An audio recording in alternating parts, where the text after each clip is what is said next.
Un joueur court sur un terrain totalement dégagé. Il y a aucun adversaire à moins de 10 mètres. Il accélère, il lance sa foulée, et soudain, le muscle claque. Ouais, la scène classique est terrible qu'on voit tous les week-ends. C'est ça. Le gars s'effondre en se tenant la cuisse. Et c'est là qu'on réalise un truc dingue. C'est que la blessure la plus redoutée dans le foot de haut niveau, elle vient pas d'un tacle assassin. Elle vient de l'intérieur. Complètement. C'est le paradoxe absolu de la médecine sportive d'aujourd'hui, en fait. Et il est fascinant de constater que cette image traditionnelle de la blessure, tu sais, le choc brutal et super visible, ça occulte une réalité scientifique beaucoup plus pernicieuse. La grande majorité des déchirures musculaires se produisent sans le moindre contact. Sans aucun contact physique, ouais. L'esprit humain cherche toujours une cause immédiate. Un impact égale une lésion. Exactement.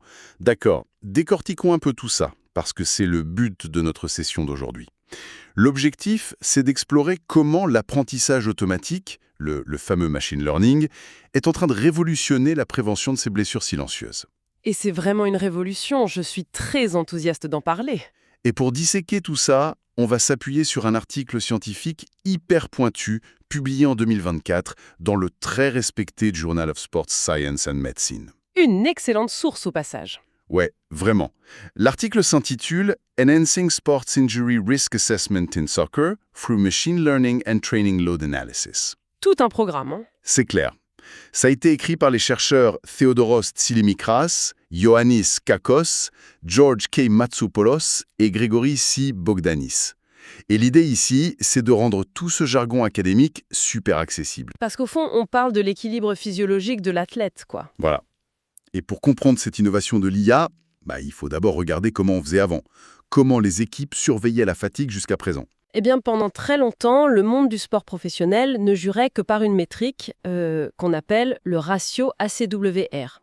ACWR, donc pour Acute to Chronic Workload Ratio, c'est ça? C'est exactement ça. En français, c'est le ratio de la charge de travail aiguë sur la charge chronique. D'accord. La logique de base est super simple. On prend l'effort récent du joueur, sa charge aiguë, généralement sur les 7 derniers jours. Ok, la fatigue immédiate en gros. Voilà, et on la compare à sa moyenne lissée sur une période plus longue, sa charge chronique. Classiquement, on prend les 4 semaines précédentes. Ah, je vois très bien. En fait, c'est un peu comme gérer un budget, non? Enfin, ou alors, comme en ingénierie, avec un pont suspendu. J'aime bien l'analogie du pont. Vas-y, développe. La charge chronique, ce serait le trafic quotidien, habituel. Le pont est calibré pour ça, il encaisse les voitures tous les jours sans problème. Et la charge aiguë, paf, c'est un convoi exceptionnel super lourd qui s'engage soudainement. Si la différence entre l'habitude et ce choc soudain est trop grande, les câbles lâchent. C'est exactement la même mécanique pour un muscle. Donc le tissu musculaire se rompt s'il n'a pas bâti la fondation chronique nécessaire, c'est ça? Ouais, la biologie humaine déteste les variations soudaines. Surtout quand elle n'a pas eu le temps de s'adapter métaboliquement. Mais du coup, si on a ce super ratio ACWR, où est le problème? Le problème, et c'est ce que Tzilimikras et ses collègues expliquent très bien, c'est que fixer des seuils universels rigides, ça ne marche pas. Genre dire, attention, si le ratio dépasse 1,5, il y a danger. Exactement. Dans la réalité chaotique d'un championnat, ce modèle mathématique s'effondre.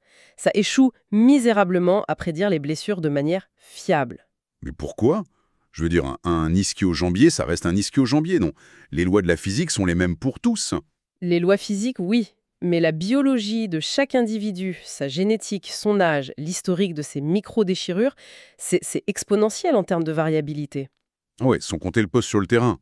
Mais carrément, un milieu de terrain, il fait des courses à intensité modérée avec plein de changements de direction. Ouais. Alors qu'un ailier, lui, il va te faire des sprints explosifs en ligne droite. Donc, résumer ça à une seule fraction universelle... C'est comme essayer de prédire la météo mondiale avec un seul thermomètre planté dans le jardin, quoi. J'adore l'image. Et donc, c'est là que l'intelligence artificielle entre en piste. Obligatoirement, ouais. Parce que l'IA peut gérer cette variabilité interindividuelle massive. D'accord. Alors, plongeons dans l'étude. Pour nourrir cette machine, les chercheurs ont suivi 25 joueurs de foot pro du Asteras Tripolis FC. En première division grecque, oui. C'est ça. Et ils n'ont pas fait ça sur un petit mois. Hein. Ils ont récolté des données sur 3 saisons entières, de 2021 à 2024. Une collecte de données colossale. L'idée, c'était de prendre les 28 jours précédant la toute première blessure sans contact d'un joueur et de les comparer à une période de 28 jours normale, où il était en parfaite santé. Et le niveau de détail des données est juste bluffant. On parle de gilets GPS à haute fréquence. Les fameuses brassières qu'il porte sous le maillot. Exactement, avec des accéléromètres en 3 dimensions, des gyroscopes, et tout ça synchronisé avec la télémétrie cardiaque en temps réel. C'est un vrai laboratoire ambulant. Sur plus de 600 sessions, entraînement et match compris, avec moins de 1,5% de perte de données. C'est une prouesse. Ouais, enfin, attends, il y a un truc qui me chiffonne là. Je t'écoute. L'étude repose sur 25 joueurs. Seulement 25. Ouais, Quand on entend parler d'IA, on nous dit toujours qu'il faut des millions de données, des milliards d'images ou de textes pour que la machine comprenne un truc. c'est vrai, c'est le discours classique. Alors, 25 personnes, c'est pas dérisoire. C'est pas le meilleur moyen pour que l'algorithme tire des conclusions complètement faussées. C'est une super objection. Je suis contente que tu la soulèves. Il y a une vraie confusion dans le domaine biomédical entre la largeur d'un jeu de données et sa profondeur. La largeur étant le nombre de joueurs. Voilà. Ici, la largeur est petite, mais la profondeur temporelle, la densité des données pour chaque joueur sur 3 ans, c'est monumental. D'accord, mais la machine pourrait juste apprendre par cœur les habitudes de ces 25 gars spécifiques, non? Le fameux surapprentissage. Pour éviter ça, ils ont utilisé une méthode en béton armé, le LOCV, Live One Out Cross Validation. Et ça marche comment ce truc? Imagine que tu crées un vaccin dans un labo. Tu isoles un organisme, tu le mets de côté, en quarantaine. Ok, je le sors du groupe. Tu entraînes ensuite ton système immunitaire artificiel sur les 24 autres. Il apprend à repérer l'infection. Mhm. Une fois qu'il est prêt, boum, tu l'exposes au 25e organisme, celui qu'il n'a jamais vu. Ah, pour voir s'il peut prédire la réaction sans tricher. Exactement. Et ils ont fait cette rotation 25 fois. En plus, ils ont fait des tests de permutation, genre 1000 fois de suite, en mélangeant au hasard les étiquettes blessés et sains. Pour être sûr que c'est pas juste un coup de bol. Statistique. Voilà, donc la robustesse de l'algorithme est vraiment incontestable. Ok, je suis convaincu. Donc, la machine, qu'ils ont appelée le modèle SVM-RBF, elle arrive à 78% de précision, avec 85% de spécificité. C'est du solide. Très solide. Mais le plus dingue pour moi, c'est le tri qu'elle a fait. Sur 18 variables de départ, elle n'en a gardé que 7. 7 variables en or. Ouais, le fameux élagage. Mais le foot, c'est hyper chaotique. En éliminant 11 variables, on risque pas d'oublier des trucs énormes. Genre si le mec a mal dormi, s'il est stressé par un transfert. Ah, mais c'est là toute la beauté du modèle en fait. Il utilise un concept de goulot d'étranglement physiologique. Goulot d'étranglement. Ouais.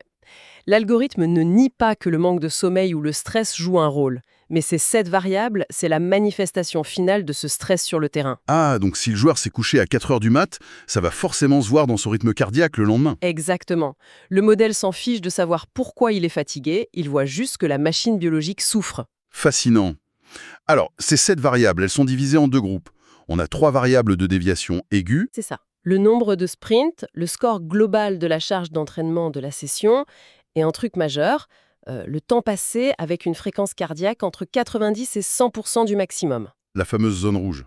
Et on a les 4 variables chroniques, donc cumulatives, la distance totale, la distance à haute vitesse, les mètres courus en sprint et le score de charge mensuel.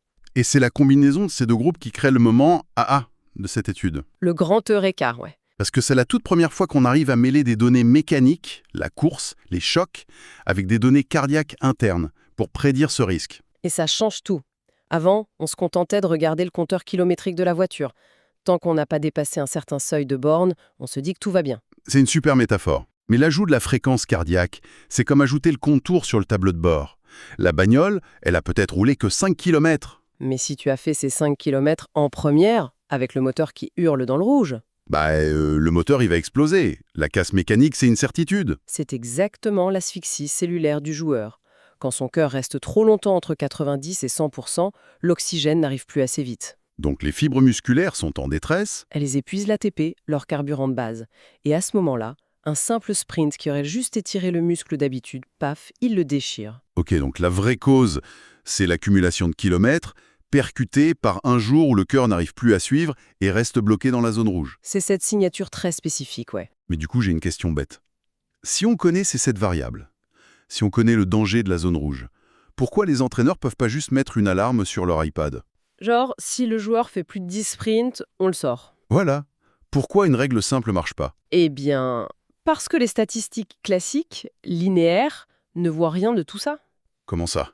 Les chercheurs ont essayé d'utiliser les fameuses valeurs P, les tests statistiques classiques qu'on voit dans toutes les études. Ouais, le truc standard. Résultat, 0. En regardant les variables isolément, aucune différence évidente entre la semaine avant la blessure et une semaine normale. Le bruit statistique masquait complètement le signal. Ah ouais? Donc un analyste humain devant son écran, il voit juste du brouillard. Totalement. Et c'est là que la magie de la classification non linéaire intervient, le fameux noyau RBF du modèle SVM. RBF, donc Radial Basis Function. Ça a l'air compliqué. Le concept est vertigineux, oui. Imagine que tes données, tes joueurs blessés et sains, ce sont des centaines de points rouges et bleus éparpillés sur une simple feuille de papier posée sur la table. Ok, une surface plate, en 2 dimensions. Voilà. Tu essaies de tracer une ligne droite pour séparer les rouges des bleus, mais c'est impossible, ils sont trop mélangés. Logique. Et l'algorithme fait quoi? La fonction RBF projette ces points dans un espace à multiples dimensions. Concrètement, imagine que l'algorithme froisse cette feuille de papier pour lui donner un volume complexe en 3D. Oh, waouh! Et en la regardant sous un nouvel angle, on s'aperçoit que les points s'alignent différemment. Exactement. Des points qui paraissaient éloignés se retrouvent côte à côte. Et là, l'IA glisse une surface parfaite, non linéaire, pour les séparer. C'est brillant. Donc elle ne cherche plus un seuil brut. Elle comprend que pour un joueur précis, faire 15% de sprint en plus, c'est dangereux uniquement s'il passe 7 minutes dans le rouge cardiologiquement. Et pour son coéquipier, avec un autre métabolisme, cette même équation sera inoffensive. Mais une autre combinaison le fera craquer. C'est carrément la fin des programmes d'entraînement universels en fait. La fin du taille unique, oui. L'enjeu maintenant, c'est de lisser les variations de charge de manière ultra personnalisée. Et d'ailleurs, il y a un détail méthodologique génial dans l'étude, concernant l'ACWR. Ah, le retrait de la semaine critique? Ouais. Quand ils ont calculé la charge chronique, les 4 semaines de base, ils ont délibérément enlevé la toute dernière semaine juste avant la blessure. C'est tellement intelligent, parce que sinon, l'effort démesuré de cette dernière semaine aurait gonflé la moyenne et l'anomalie serait passée inaperçue. En nettoyant ça, l'IA a vu la rupture de rythme avec une clarté totale. Comme quoi l'intelligence de la machine dépend quand même beaucoup des humains qui la codent. Hein. Complètement. C'est l'expertise humaine qui construit l'arène dans laquelle l'IA peut performer. Bon, si on synthétise cette incroyable session, cette étude prouve qu'une déchirure sans contact, c'est un surmenage physiologique aigu, le cœur dans le rouge, qui s'écrase contre une grosse accumulation de stress mécanique au fil du temps. C'est le précurseur invisible. Et les staffs médicaux ont enfin l'outil pour décoder cette symphonie complexe. C'est vraiment la preuve que l'IA ne remplace pas l'humain, mais lui donne des lunettes pour voir l'invisible. Je suis convaincue que c'est l'avancée majeure de cette décennie pour la physiologie du sport. Eh bien, pour ceux qui ont soif de comprendre et qui veulent plonger dans les matrices et les équations, il est vivement recommandé d'aller lire l'article complet. Je rappelle le titre « Enhancing Sports Injury Risk Assessment in Soccer through Machine Learning and Training Load Analysis » Publié dans le Journal of Sport Science and Medicine. Par Theodoros Tchilimikras et ses collègues. C'est une lecture ardue mais absolument passionnante. Et bien sûr, pensez à vous abonner à notre canal et à activer les notifications pour ne louper aucune de nos prochaines explorations scientifiques de ce genre. Tout à fait. Et avant de se quitter, j'aimerais lancer une idée, une sorte de pensée finale un peu provocatrice. Ah, j'écoute ça avec attention. On vient de voir qu'une IA peut prédire la rupture physique d'un sportif d'élite en mesurant la friction entre son rythme cardiaque et sa charge de travail externe, n'est-ce pas Sam? Oui, avec une précision bluffante. Alors, avec toutes nos montres connectées actuelles, qui mesurent en continu notre rythme cardiaque, notre sommeil, notre variabilité au quotidien, est-ce qu'on ne pourrait pas imaginer un jour utiliser exactement ce même type d'algorithme non linéaire pour prédire notre propre effondrement mental? Oula. Prédire le burn-out professionnel de quelqu'un des semaines, voire des mois avant qu'il n'en ressente le moindre symptôme cognitif. Mesurer la charge externe de notre vie quotidienne face à notre zone rouge physiologique interne. C'est fascinant et un peu effrayant à la fois. C'est une réflexion qui donne le vertige. Hein. On vous laisse méditer là-dessus. C'était une session passionnante. Absolument. À très bientôt pour une nouvelle analyse.